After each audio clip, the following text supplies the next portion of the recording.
Good morning class. आज हम जो स्टार्ट करने वाले हैं वो है चैप्टर नंबर 7 और इस चैप्टर का नाम है अल्टरनेटिंग करंट। आपको मालूम है। और इस वीडियो में आप जो सीखेंगे वो ये है कि जैसा थंबनेल से आपने पढ़ा होगा कि अभी तक के प्रीवियस ईयर के आए हुए जितने भी क्वेश्चंस हैं, ठीक है, इस चैप्टर से प्रीवियस ईयर के आए हुए जितने भी क्वेश्चंस हैं उनको हम सॉल्व करेंगे। और इस वीडियो को पूरा देखने के बाद आपको एक ये आइडिया हो जाएगा कि आपकी तैयारी किस लेवल तक हो रही है, ठीक है, आप सॉल्व कर पा रहे हैं या नहीं। और दूसरी बात यह है कि इस वीडियो में जितने भी क्वेश्चन मैं आपको बता रहा हूँ तो क्वेश्चन को सॉल्व करने से पहले या फिर सॉल्यूशन उनका देखने से पहले आपसे यही रिक्वेस्ट है कि आप उसको थोड़ा पॉज करें, वीडियो को रोके उस समय, ठीक है, और उस क्वेश्चन को खुद से ट्राई करें, अपने आप सॉल्व करने की कोशिश करें कि अगर आप कर पा रहे हैं तो अच्छी बात है और उसके बाद आप सॉल्यूशन देख सकते हैं। तो ये कुछ टिप्स हैं जिससे आप बहुत अच्छी तैयारी कर सकते हैं इन वीडियो की हेल्प से। दूसरा ये है कि वीडियो के स्टार्टिंग में मैं आपको अभी बता देता हूँ 2 से 3 मिनट का मैं ये एक रिवीजन टाइप का मैं रख रहा हूँ, जिससे सारे फार्मूले जो है एक बार आप रिवाइज कर लें क्या क्या इसमें होते थे, क्योंकि हो सकता है आपने ये चैप्टर बहुत पहले पढ़ा हो या करेंटली आप पढ़ रहे हो, कुछ भी हो सकता है, तो उसके अकॉर्डिंग आपको एक रिवीजन हो जाएगा। और अगर आपको लगता है कि आप इन वीडियो से कुछ भी सीख पा रहे हैं, कुछ भी ऐसा जो आपको पहले नहीं आता था या फिर किसी भी प्रकार से आपकी हेल्प हो पा रही है, तो मेरी आपसे रिक्वेस्ट है कि आप इस चैनल को सब्सक्राइब करें और लाइक करें, ज़्यादा से ज़्यादा शेयर करें अपने फ्रेंड्स के साथ। ऐसा करके आप मेरी बहुत हेल्प कर पाएंगे। Thank you. तो स्टार्ट करते हैं। First topic, peak and RMS value of AC और alternating voltage, resistance and reactance, ये हमारा फर्स्ट टॉपिक है। तो देखो, अल्टरनेटिंग करंट क्या होता है जो समय के साथ साथ चेंज होता है। अल्टरनेटिंग करंट की सिंपल ये इक्वेशन होती है I = I0 sin omega T, ठीक है। और अगर आपका ग्राफ पूछा जाए तो इस तरीके से आपको ग्राफ बनता है, क्योंकि ये आपका साइन थीटा का कर्व होता है, ठीक है। दूसरा डायरेक्ट करंट होता है। डायरेक्ट करंट वो होता है जो पॉजिटिव ही रहे या फिर नेगेटिव ही रहे, कहने का मतलब एक डायरेक्शन में फ्लो हो। तो आप देखेंगे डायरेक्ट करंट में कभी वैल्यू नेगेटिव नहीं होती है अगर ये पॉजिटिव है तो, ठीक है।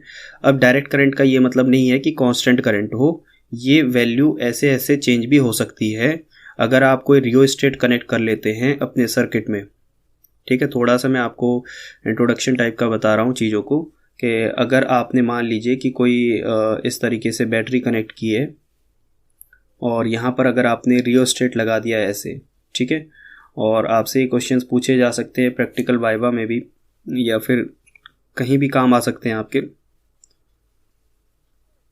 तो मान लीजिए कि ये आपका कोई रेजिस्टेंस है R, तो पूछा जाएगा कि इसमें जो करंट है, क्या ये 10 वोल्ट की बैटरी है और ये 10 ओम का रेजिस्टेंस है, तो आपको पता है करंट की वैल्यू 1 एम्पियर आने वाली है, ठीक है। क्या ये 1 एम्पियर कांस्टेंट रहेगा? जैसे मान लीजिए यहाँ पर ये वैल्यू आपकी 1 एम्पियर है, ठीक है, यहाँ पर 2 और यहाँ पर 0, तो 1 एम्पियर तो रहेगा, बिल्कुल रहेगा, डीसी वोल्टेज है अगर। लेकिन ये जो रियोस्टेट है RH वेरिएबल, अगर आप इसको स्लाइड करते रहे इधर उधर लेफ्ट राइट, तो ये वैल्यू 1 से ज़्यादा भी हो सकती है, कम भी, और ऐसा हम करते भी हैं एक्सपेरिमेंट में। तो जब वैल्यू कम होगी तो कभी 1 से ज़्यादा, कभी 1 से कम, कभी 1 से ज़्यादा, कभी 1 से कम, इस तरीके से ग्राफ भी आपका चेंज हो सकता है। पर उसकी खास बात क्या होती है कि डीसी करंट की, वो ये होती है कि अगर मान लीजिए आपका बैटरी इस तरीके से किसी कनेक्टेड है किसी रजिस्टर से प्लस माइनस, तो डीसी करंट हमेशा अगर जा रहा है तो क्लॉकवाइज ही चलेगा, ठीक है, कभी लौट के वापस नहीं आएगा, हमेशा प्लस से माइनस ऐसे ही क्लॉकवाइज घूमता रहेगा। जबकि इसके अदर हैंड आपका एसी में क्या होता है, उसको बाई डायरेक्शनल क्यों बोलते हैं, थोड़ा मैं ज़्यादा इसमें डिस्कस कर रहा हूँ, लेकिन एक बार अगर आप समझ जाएंगे तो क्लियर रहेगा आपके लिए। एसी करंट इस तरीके से फ्लो होता है, एक बार तो यहाँ से यहाँ तक जाता है हाफ साइकिल, फिर लौट के आता है ऐसे, फिर लौट के जाएगा ऐसे, फिर ये प्रोसेस होता है एसी के चलने का, क्योंकि एक बार ये प्लस होता है, ये माइनस, फिर ये माइनस, ये प्लस, ठीक है। तो ज़्यादा इसमें नहीं जाते क्योंकि ये रिवीजन वीडियोज़ हैं, बाकी जो टॉपिक है वो तो थ्योरी में पढ़ाया जाता है, ठीक है। अल्टरनेटिंग वोल्टेज क्या होता है आपको मैंने बता दिया, इस तरीके से जो साइन के साथ चेंज करेगा। दूसरा होता है यहाँ पर एवरेज और mean value of AC cycle, ठीक है। अगर आप पूरा एक साइकिल की बात करें तो एक साइकिल में साइन थीटा का कर्व जितना ऊपर है उतना ही नीचे है, तो एवरेज वैल्यू जो वोल्टेज की होगी वो 0 होगी, क्योंकि वोल्टेज जो है वो साइन थीटा का कर्व है। ऐसे ही करंट भी आपका साइन थीटा का कर्व है, तो करंट की भी अगर आप एवरेज वैल्यू निकालेंगे एक साइकिल के लिए, ये 0 से t टाइम के लिए, तो वो भी 0 आने वाली है। लेकिन अगर हम एक हाफ साइकिल की बात करें, हाफ साइकिल का मतलब है यहाँ तक की हम बात कर रहे हैं कि ये वाला हिस्सा नहीं है, और यहाँ पर वैल्यू मैक्सिमम है 1, और यहाँ पर वैल्यू है 0, यहाँ पर वैल्यू फिर से 0, और यहाँ पर आपका कुछ ऐसे आ रही है वैल्यू √3/2 0.85 के आसपास होता है, और यहाँ 30 डिग्री पे आपको मालूम है 1/2 वैल्यू होती है साइन में, तो ये 0.5 के आसपास होता है। अगर आपसे एवरेज पूछा जाए तो बेस्ट तरीका तो यही होना चाहिए कि सारी वैल्यूज़ को जोड़ो और इस टाइम पीरियड से डिवाइड करो, लेकिन वो पॉसिबल नहीं है क्योंकि इनफाइनाइट पॉइंट है, तो हम उसका एक अलग तरीके से एवरेज निकालते हैं। फिलहाल जो भी वो एवरेज आता है इस ग्राफ का 70% लेंथ तक आता है, यहाँ तक 70% या 0.707, ठीक है। अगर पूरी साइकिल में आप बात कर रहे हैं तो, अगर हाफ साइकिल में आप बात कर रहे हैं तो 63% तक वो आता है, ठीक है। RMS की मैं बात कर रहा था 70%, अगर हाफ साइकिल में देखें तो ये 63.7% आता है। तो कई बार ये चीज़ें पूछी जाती हैं और इसकी वैल्यू होती है 2I0/π। अभी देखो, आपको जो बच्चे फर्स्ट टाइम इसको देख रहे हैं वीडियो को, या जिन्होंने थ्योरी नहीं पढ़ी है, उनको ऐसा लग रहा होगा कि सर जो है बहुत फास्ट बोल रहे हैं, या फिर कहने का मतलब है ऊपर ऊपर से डिस्कस किया जा रहा है। तो जैसा कि मैंने बताया, ये एक रिवीजन वीडियो है आपका, ठीक है। रिवीजन में मैं आपको पूरा डेरिवेशन करके नहीं दिखाऊंगा कि कैसे ये चीज़ आती है, ठीक है। मैं आपको, अगर आपने स्टडी किया हुआ है तो जस्ट आपको रिवीजन के लिए हेल्प कर रहा हूँ। जैसे over a half cycle value इतनी होती है जिससे आपको चीज़ें याद आ जाएं कि हाँ ये मैंने किया था। तो इस वीडियो को अगर आपने चैप्टर पढ़ लिया है उसके बाद देखें तो ज़्यादा बेनिफिशियल आपके लिए रहने वाला है, ठीक है। Average value of alternating current over half cycle, तो ये हमने स्टडी कर लिया है, और वोल्टेज का भी इतना ही होता है वैल्यू। उसके बाद एवरेज वैल्यू और mean value of AC over a cycle, 1 cycle में साइन थीटा का कर्व 0 वैल्यू देता है, ये आपको मालूम है, ठीक है। बाकी तो आपको स्टडी करना पड़ेगा थ्योरी पार्ट से। मैं आता हूँ प्रीवियस ईयर के क्वेश्चंस पे। तो देखिए, सबसे पहला क्वेश्चन आपका जो है, ठीक है, इस एक्सरसाइज से, ये आपका दिल्ली 2012 में आया हुआ क्वेश्चन है।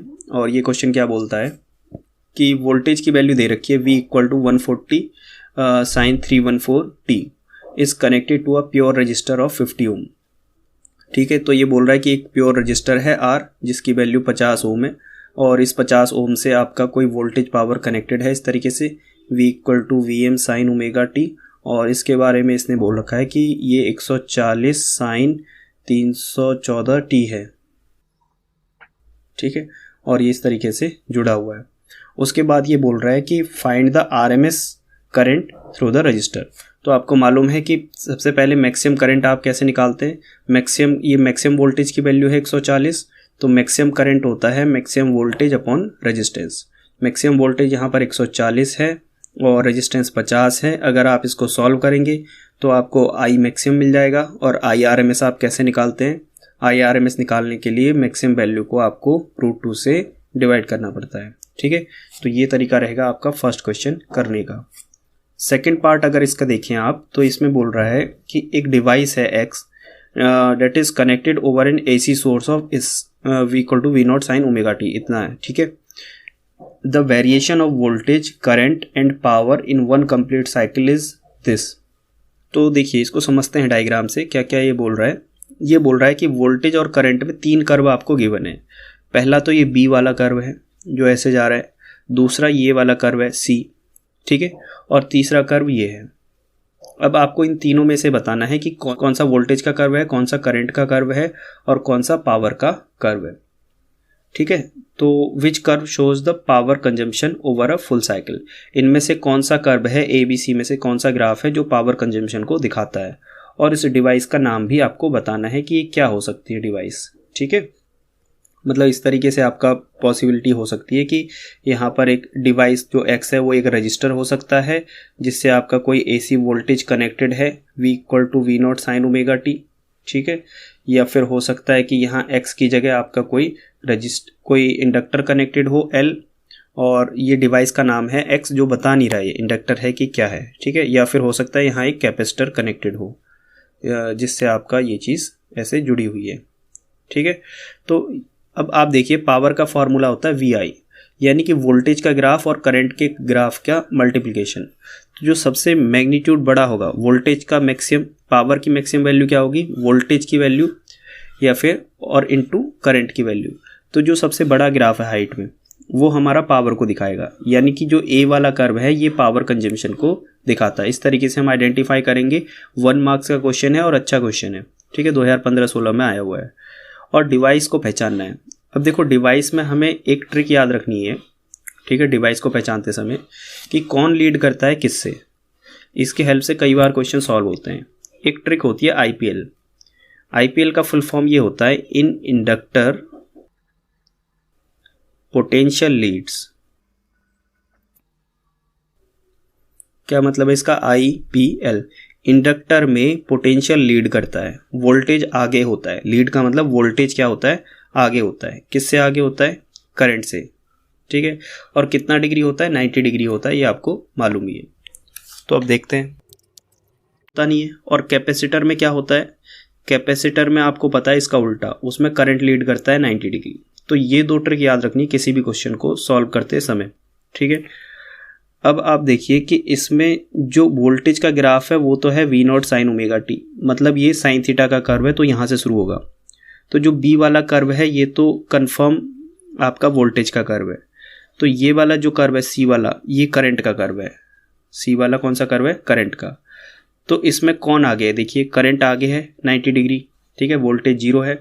करंट वैल्यू मैक्सिमम दे रहा है, जब वोल्टेज 0 है तो उस समय करंट की वैल्यू कितनी है, मैक्सिमम है। इसका मतलब करंट लीड कर रहा है और 90 डिग्री कर रहा है क्योंकि कॉस का कर्व है। तो इसका मतलब जो डिवाइस है हमारी वो कैपेसिटर ही है, कंफर्म, ठीक। अच्छा, इसमें वैसे क्वेश्चन तो हो गया है, लेकिन कई बार बच्चे के उनमें एक डाउट आता है। वो बोलता है कि सर ऐसा ज़रूरी नहीं है हर बार हो, लेकिन इसमें हो रहा है इसलिए मैं बता देता हूँ। ग्राफ देख के मुझे याद आया कि जो वोल्टेज का कर्व है उसकी मैक्सिमम वैल्यू तो ये है, ठीक है, और करंट की मैक्सिमम वैल्यू भी यही है। आपने पढ़ा होगा कि करंट की मैक्सिमम वैल्यू वोल्टेज की मैक्सिमम वैल्यू से हमेशा कम होती है, ठीक है। अगर रजिस्टर है तो R और नहीं तो XC या XL।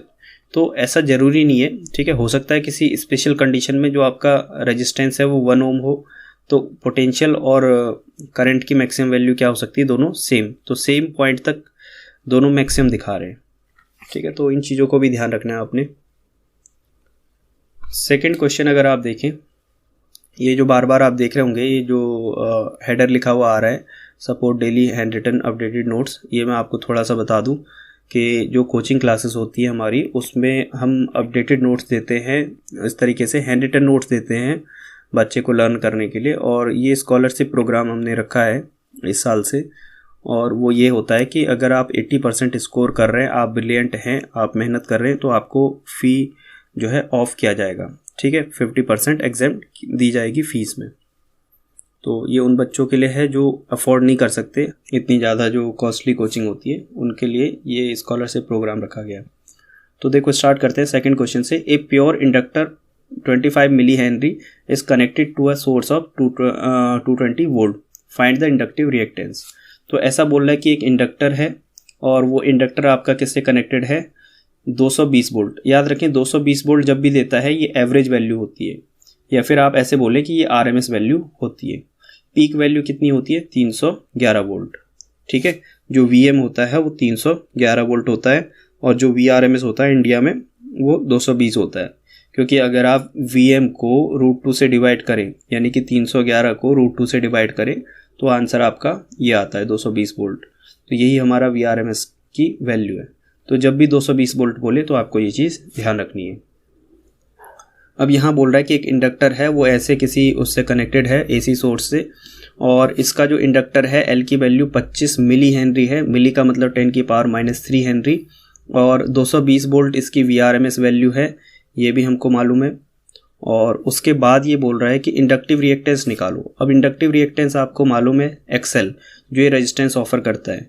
XL की वैल्यू ω/L होती है, और ओमेगा क्या होता है आपका 2πf × L। तो L मालूम है आपको, देखो, और F मालूम है 50 हर्ट्ज होता है इंडिया में जनरली। तो यहाँ से XL निकाला जा सकता है, तो कुछ खास इसमें कुछ खास नहीं है। And RMS current in the circuit. RMS current क्या होता है, तो RMS करंट के लिए आप ऐसे समझ सकते हैं कि IRMS इक्वल टू VRMS। देखो I क्या होता है, V अपॉन R है ना, या V अपॉन XL अगर ये वो है इंडक्टर। तो यहाँ से आप VRMS तो आपको मालूम ही है 220 वोल्ट, और XL आप यहाँ से निकाल ही चुके होंगे ओमेगा L से, ठीक है। तो इससे आपका IRMS आ जाएगा, ठीक। अब हम आते हैं तीसरे क्वेश्चन पे। थर्ड क्वेश्चन में ये बोल रहा है कि the graph below represents the variation of opposition offered by the circuit element to flow of AC with the frequency of the applied EMF, identify the circuit element. ये बोल रहा है कि ये जो ग्राफ है इसमें जो y एक्सिस है इधर वाली और इधर x एक्सिस है, x एक्सिस पे तो फ्रीक्वेंसी दिखा रहा है न्यू, ठीक है, और y एक्सिस पे अपोजिशन ऑफ करंट दिखा रहा है। अपोजिशन ऑफ करंट का मतलब वैसे तो रेजिस्टेंस होता है, पर यहाँ पर ये स्पेशल वर्ड यूज़ करते हैं रिएक्टेंस, क्योंकि रेजिस्टेंस प्योर R सर्किट के लिए यूज़ होता है।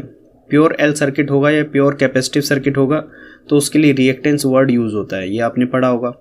तो जो आप ऐसे समझ सकते हैं y एक्सिस पे आपका रेजिस्टेंस है, सिंपल, ये रेजिस्टेंस है और ये आपका फ्रीक्वेंसी है। तो कौन सा ग्राफ आपका कैपेसिटर का है, जैसे मान लो ये कैपेसिटर है या ये इंडक्टर है, ठीक है, या फिर इसका उल्टा कि ये वाला ग्राफ तो किसी इंडक्टर का है और ये वाला ग्राफ आपका किसी रजिस्टर का है या फिर किसी कैपेसिटर का है, इस तरीके से पूछ रहा है। तो देखो रेजिस्टेंस का फ्रीक्वेंसी के साथ रिलेशन बना लेते हैं पहले, y और x में जो होता है। अगर आप इंडक्टर की बात करें, फॉर इंडक्टर, तो फॉर इंडक्टर के लिए हमें मालूम है कि जो रिएक्टेंस होता है XL वो ओमेगा L होता है। अब ओमेगा का मतलब होता है 2πfL, ठीक है, XL। तो जो XL है वो डायरेक्टली प्रोपोर्शनल है F के, ठीक है, यानी कि ये y इक्वल टू mx वाला स्ट्रेट लाइन का ग्राफ बनता है।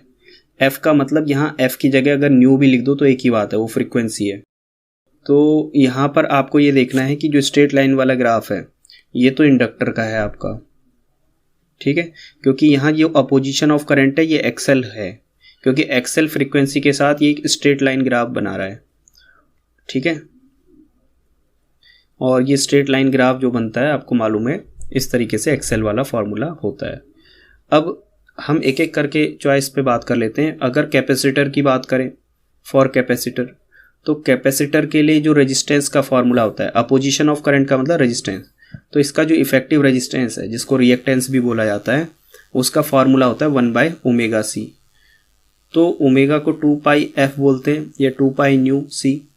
तो हमें ये देखना है कि इसमें जो XC है वो इन्वर्सली प्रोपोर्शनल है न्यू के, ठीक है, और ये ग्राफ हमेशा y is proportional to 1/x जैसा होता है, तो ये हाइपरबोला का ग्राफ होता है। तो ये याद रखना है आपको कि अगर किसी ने पूछा कि कैपेसिटर का XC और फ्रीक्वेंसी के बीच ग्राफ बनाओ तो ये ऐसा ग्राफ बनेगा हाइपरबोला, XC और न्यू के बीच में, ठीक है। तो ये ग्राफ तो स्ट्रेट लाइन है, ठीक है, इसका मतलब ये है स्ट्रेट लाइन का कि फ्रीक्वेंसी बढ़ाते रहो यहाँ 1 2 3, लेकिन जो XC है आपका या XL जो भी है ये रेजिस्टेंस वो बढ़ नहीं रहा है। तो तीसरा केस यही बचता है रेजिस्टेंस का, कि रेजिस्टेंस जो है वो डिपेंड नहीं करता है फ्रीक्वेंसी पे, नॉट डिपेंड ऑन फ्रीक्वेंसी, ठीक है। रेजिस्टेंस R सेपरेट होता है, ये मटेरियल की प्रॉपर्टी होती है ρL/A, ये फ्रीक्वेंसी पे नहीं करता है। अगर आप देखेंगे जो XL है वो फ्रीक्वेंसी पे डिपेंड कर रहा है, XC भी कर रहा है, लेकिन R जो है नहीं करता, ये मटेरियल की प्रॉपर्टी है। तो इसमें जब R नहीं करता है तो फ्रीक्वेंसी को कितना भी बढ़ाते रहो तो ये नहीं होगा। तो पहला ग्राफ किसका है, पहला ग्राफ तो है रेजिस्टेंस वर्सेस फ्रीक्वेंसी का, ठीक है, R का। दूसरा किसका है, इंडक्टर का। हमें यही बताना था, सर्किट एलिमेंट को आइडेंटिफाई करना था। नेक्स्ट क्वेश्चन पे आते हैं। तो देखो स्पीड तेज इसीलिए है कि इतनी देर में अभी 3 ही क्वेश्चन डिस्कस हुए हैं, है ना, तो थोड़ा स्पीड इसीलिए मैंने तेज रखी है जिससे हम ज़्यादा से ज़्यादा क्वेश्चन कवर कर सकें। अब ये 2016 का क्वेश्चन है, देखते हैं ये क्या बोल रहा है। Explain why current flows through an ideal capacitor when it is connected to an AC source but not when it is connected to a DC source, ठीक है। तो ये बोल रहा है कि भाई एक आइडियल कैपेसिटर है, इसमें अगर आप AC ये DC अगर जोड़ देंगे तो जो करंट है वो फ्लो नहीं करता है ना, ये फ्लो नहीं करता है। और अगर आप कैपेसिटर में आप नीचे एसी सोर्स जोड़ देंगे तो करंट फ्लो करता है, ठीक है। ऐसा कुछ सोर्स जोड़ देंगे तो इसमें करंट फ्लो करता है, डीसी में क्यों नहीं करता। देखो इसमें अगर आप देखें तो आपको एक बात याद रखनी है, ये कई क्वेश्चन में काम आएगा। फॉर डीसी करंट, है ना, डायरेक्ट करंट इसी में आ गया। फॉर डीसी करंट आपका जो फ्रीक्वेंसी होती है वो ज़ीरो होती है, क्योंकि इसमें कोई कॉइल तो होती नहीं है। आप याद करें एसी में फ्रीक्वेंसी क्या होती है, 50 हर्ट्ज़ होती है, 60 हर्ट्ज़ होती है, क्योंकि ये कॉइल रोटेट कर रही होती है जिससे एसी लाइट बनती है। तो जब डीसी लाइट बनाते हैं वो कोई ऐसे कॉइल जनरेटर जैसा तो घूमता नहीं है उसमें, ठीक है। तो इसकी फ्रीक्वेंसी होती नहीं है, ज़ीरो लेते हैं हम डीसी करंट के लिए। लेकिन एसी करंट के लिए क्या फ्रीक्वेंसी ज़ीरो होती है? नहीं, एसी के लिए होती है 50 हर्ट्ज़, ठीक है। तो डीसी के लिए ज़ीरो होती है आपकी। तो अब होता क्या है, जो कैपेसिटर का रेजिस्टेंस है एक्सी वो होता है 1/ωc।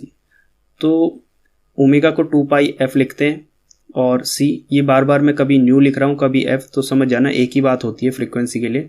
अगर एफ की वैल्यू ज़ीरो है तो नीचे वाला ज़ीरो हो जाएगा और जीरो से डिवाइड करोगे तो इनफाइनाइट। तो यहाँ पर आप देखिए जो आपका एक्सी आ रहा है वो इनफाइनाइट आ रहा है। इसका मतलब ये होता है कि जो आपका कैपेसिटर है, कैपेसिटर का रेजिस्टेंस इनफाइनाइट है, और जब भी रेजिस्टेंस इनफाइनाइट होता है तो करंट क्या हो जाता है? ज़ीरो। मतलब इतना ज़्यादा रेजिस्टेंस है कि करंट फ्लो ही नहीं कर सकता। तो फ्लो नहीं करता तो ये ऐसा भी आता है कई बार क्वेश्चन कि जो कैपेसिटर है वो कैपेसिटर डीसी करंट को ब्लॉक कर देता है, आगे नहीं बढ़ने देता। ऐसा क्यों होता है? क्योंकि इनफाइनाइट रेजिस्टेंस है, ठीक है। और जबकि एसी में ऐसा नहीं है, एसी में रेजिस्टेंस क्या है आपका? फाइनाइट है, क्योंकि 1/ωc है। अब ओमेगा की वैल्यू ज़ीरो नहीं है, 1/2πf, एफ की वैल्यू 50 हर्ट्ज़ है, सी मतलब कुछ ठीक ठाक रेजिस्टेंस आता है, इनफाइनाइट रेजिस्टेंस नहीं आता। तो जिसकी वजह से फ्लो करता रहता है करंट, ठीक है। तो आई थिंक आपको ये वाला क्वेश्चन क्लियर हो चुका होगा। अब हम आते हैं नेक्स्ट क्वेश्चन पे। हालांकि इसके आगे कोई एयर नहीं है, ये बोर्ड में आया हुआ नहीं है, पर इस पीडीएफ में आपको जितने भी क्वेश्चन मिल रहे हैं वो सब बोर्ड के लेवल के ही हैं, तो आप उनको करें, ठीक है। दूसरा ये कह रहा है क्वेश्चन नंबर 5 में, an element X when connected to an AC source.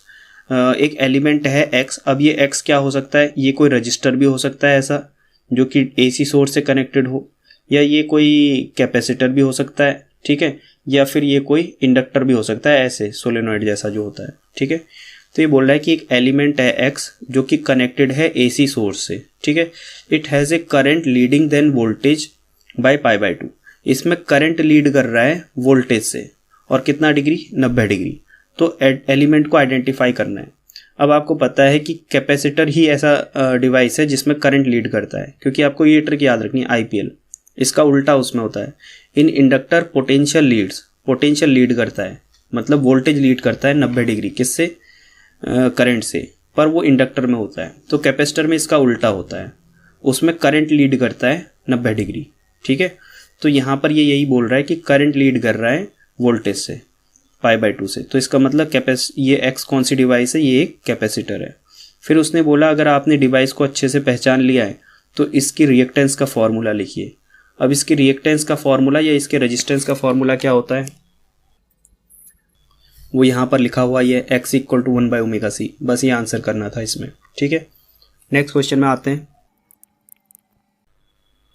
Next question में ये कह रहा है कि in an AC circuit the instantaneous voltage are v = this much, 200 sin ωt, ठीक है, 300t, और करंट की वैल्यू है 8 cos 300t। Is the nature of the circuit, capacitor है या इंडक्टर है ये बताना है।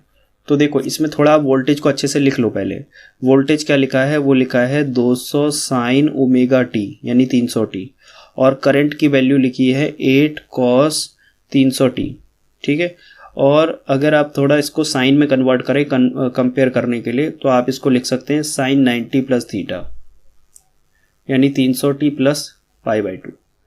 अब आप बताओ कि करंट का फॉर्मूला तो ये है, करंट लीड कर रहा है 90 डिग्री, तो कौन सी डिवाइस हो सकती है? तो आपको मालूम है ये कैपेसिटर होने वाला है, ठीक है। गिव रीजन, तो आप रीजन लिख देंगे कि करंट लीड कर रहा है। ये 2015 का क्वेश्चन है। अब आप रिपीट कर रहे हैं, देखिए क्वेश्चंस रिपीट कर रहे हैं अपने आप को, है ना, नेचर वही है बार बार। What is the power dissipation in an AC circuit? E = इतना दे रखा है। देखो अगले क्वेश्चन में E की वैल्यू दे रखी है 230 sin ωt + 90, मतलब ये E मतलब वोल्टेज, और वोल्टेज जो है 90 डिग्री ज़्यादा है ओमेगा टी से, और करंट की वैल्यू है साइन ओमेगा टी। तो सबसे पहले तो मुझे नेचर बता दो, ये कौन सा सर्किट हो सकता है। पोटेंशियल लीड कर रहा है आईपीएल, तो ये इंडक्टर है, ठीक है। अब इंडक्टर है तो पावर डिसिपेशन क्या होता है। अब आपको दो चीज़ें याद रखनी है, ठीक है, या फिर इनफैक्ट आप कहें कि आपको 3 रिजल्ट याद रखने हैं, वो मैं लिख देता हूँ पावर के। वो क्या होते हैं रिजल्ट? वो ये है कि अगर आपका सर्किट है प्योर रजिस्टिव, मतलब रजिस्टर लगा हुआ है आपका, तो उसमें जो एवरेज पावर निकल के आती है एक कंप्लीट साइकिल की, जो एसी पावर निकल के आती है, मान लीजिए V equal to V M sine omega T है इस तरीके से, तो P एवरेज का फॉर्मूला निकल के आता है, जीरो नहीं होती इसमें, याद रखेंगे VM/IM/2। वैसे नॉर्मली तो VI होनी चाहिए पावर, पर ये अपॉन 2 का फैक्टर आ जाता है। डेरिवेशन आप देखें चैप्टर में तो समझ जाएंगे आप, ठीक है। और दूसरा है, अगर आपका सर्किट है प्योर इंडक्टिव, तो प्योर इंडक्टर के केस में आपको याद रखना आसान है कि जो एवरेज पावर निकल के आती है वो आती है एक साइकिल के लिए 0। और तीसरा है प्योर कैपेसिटिव, इसमें भी जो एवरेज पावर निकल के आती है एक पूरे सर्किट के लिए वो भी 0 निकल के आती है। तो ये 3 रिजल्ट याद रखने हैं। तो यहाँ से पावर डिसिपेशन पूछ रहा है, तो बेसिकली हमें सर्किट पहचानना है कि ये प्योर रजिस्टिव सर्किट तो नहीं है। तो यहाँ पर आप देखें पोटेंशियल लीड कर रहा है, तो ये प्योर इंडक्टिव सर्किट है, तो यहाँ पर पावर 0 आएगी, ठीक है।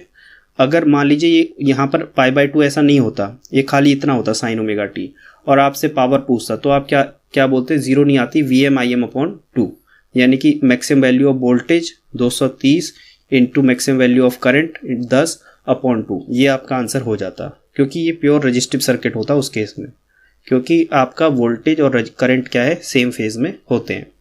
अब क्वेश्चन नंबर 8 देख लेते हैं। State which of the two capacitor or an inductor tends to become short when the frequency of the applied alternating voltage has a very high value। इसमें ये क्या बोल रहा है कि ये बताइए कि कैपेसिटर और इंडक्टर में से कौन सा becomes to short, कौन सा शॉर्ट होना चाहता है। शॉर्ट का मतलब क्या होता है, 2 टाइप के सर्किट होते हैं कि जैसे मान लीजिए, मैं आपको शॉर्ट का मतलब बता देता हूँ, वैसे आपने सुना भी होगा ये। अगर मान लीजिए ये कोई बैटरी लगी है, ऐसी समझ लो 10 वोल्ट की बैटरी है और यहाँ पर रेजिस्टेंस है 10 ओम, और मैं अगर आपसे पूछता हूँ कि इस सर्किट में कितना करंट फ्लो करेगा, आप बोलते हैं सर 1 एम्पियर का करंट फ्लो करेगा, कोई दिक्कत नहीं है। अगर इस तार को यहाँ से ऐसे कट कर दिया जाए तो करंट क्या करेगा, यहाँ से यहाँ तक आएगा।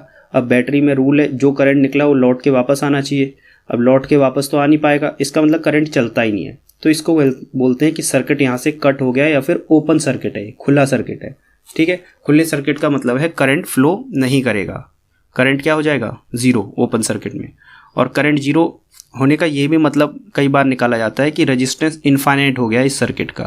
भाई करंट 0 तब होता है जब रेजिस्टेंस बहुत ज़्यादा हो, तो ये 10 प्लस इन्फिनिटी, रेजिस्टेंस इन्फिनिटी बन गया इसका, थोड़ा सा ये सेंस याद रखें। और दूसरा क्या होता है, शॉर्ट। शॉर्ट का मतलब ये होता है, अगर ये आपने किसी तार से ऐसे जोड़ दिया, ऐसे, उस वायर का कोई रेजिस्टेंस नहीं होना चाहिए, तो अगर आपने इसको तार से जोड़ दिया तो अब करंट आराम से फ्लो कर रहा है इसमें, तो इसको बोलते हैं शॉर्ट करना। शॉर्ट करने का मतलब जोड़ देना, ठीक है।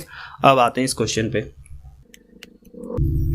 तो ये बोल रहा है कि कैपेसिटर और इंडक्टर में से ये बताइए कि कौन सा शॉर्ट हो जाता है। शॉर्ट का मतलब है किसका रेजिस्टेंस 0 हो जाता है, इसका मतलब है कि किसमें करंट मैक्सिमम हो जाता है, ये बताना है आपने। कैपेसिटर और इंडक्टर में से when the frequency of the applied alternating voltage very high, तो भाई शॉर्ट वो होगा जिसका रेजिस्टेंस लगभग 0 हो जाएगा।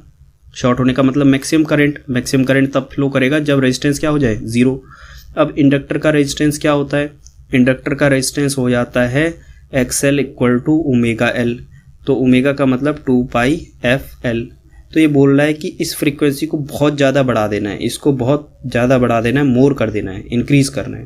तो जब इंक्रीज़ करोगे तो XL भी क्या होगा, XL भी बढ़ेगा, इसका मतलब रेजिस्टेंस बढ़ रहा है, और रेजिस्टेंस हमें क्या चाहिए, 0 चाहिए, तो ये तो हो नहीं सकता। अब कैपेसिटर की बात कर ले, तो कैपेसिटर में क्या होता है, कैपेसिटर में आपका XC अगर आप निकालें तो यहाँ पर 1/ωc होता है और 1/2πfc होता है।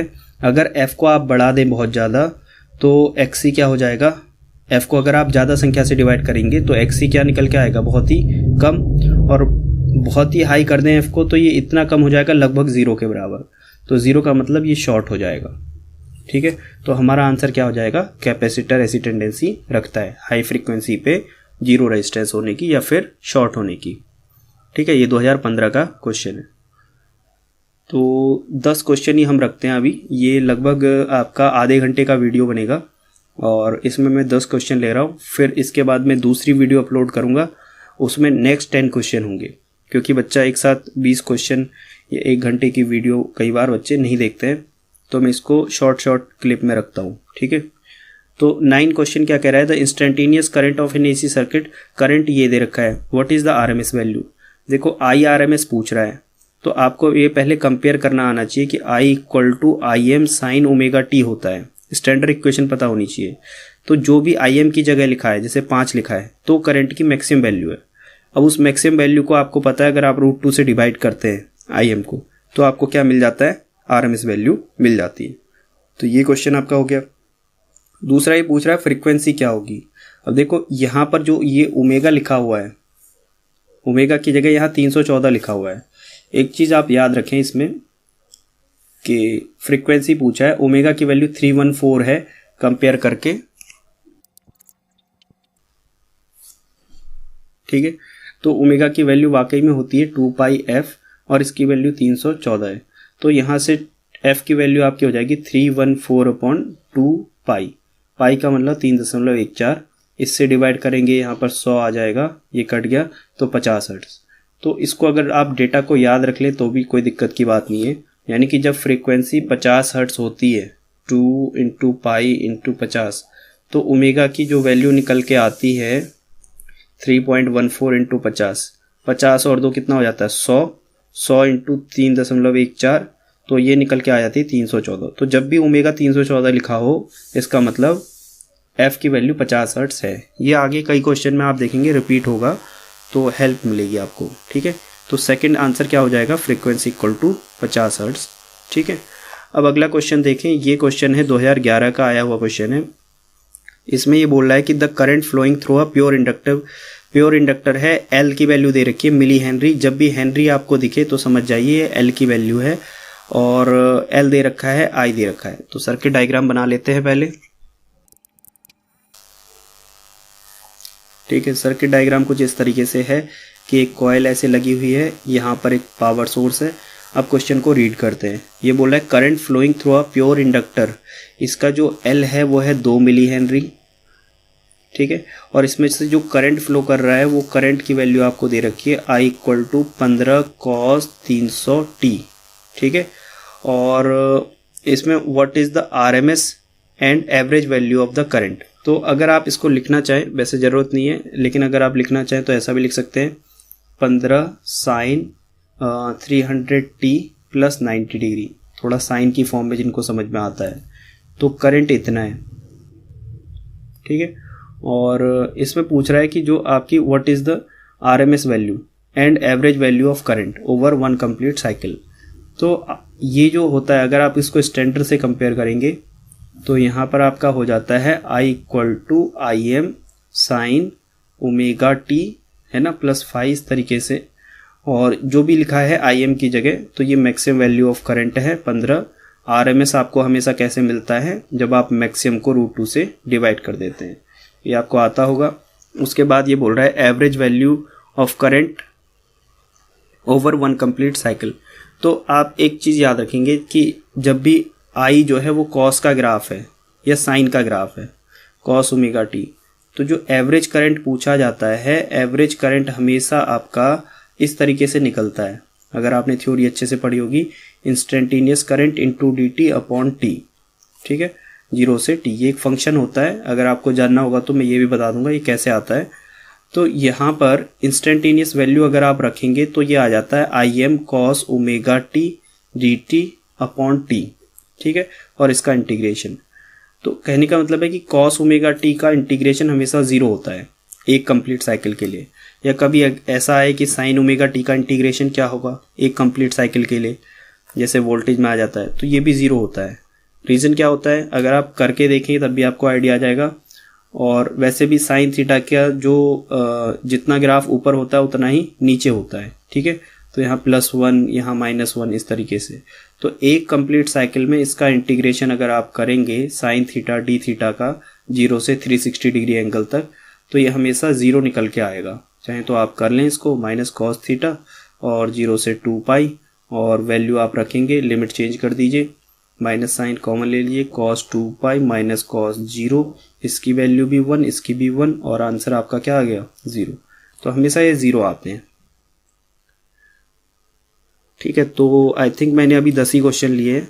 थोड़ा फर्स्ट वीडियो है तो मुझे आइडिया आ रहा है कि 10 वीडियो में लगभग 30 मिनट का टाइम लगभग लग रहा है। तो मैं 10-10 क्वेश्चन करके ही आपको इस पूरे चैप्टर के अभी तक के आए हुए जितने भी क्वेश्चन है बोर्ड के वो सभी सॉल्व करके दे दूंगा। ठीक है, इस तरीके से क्वेश्चन है।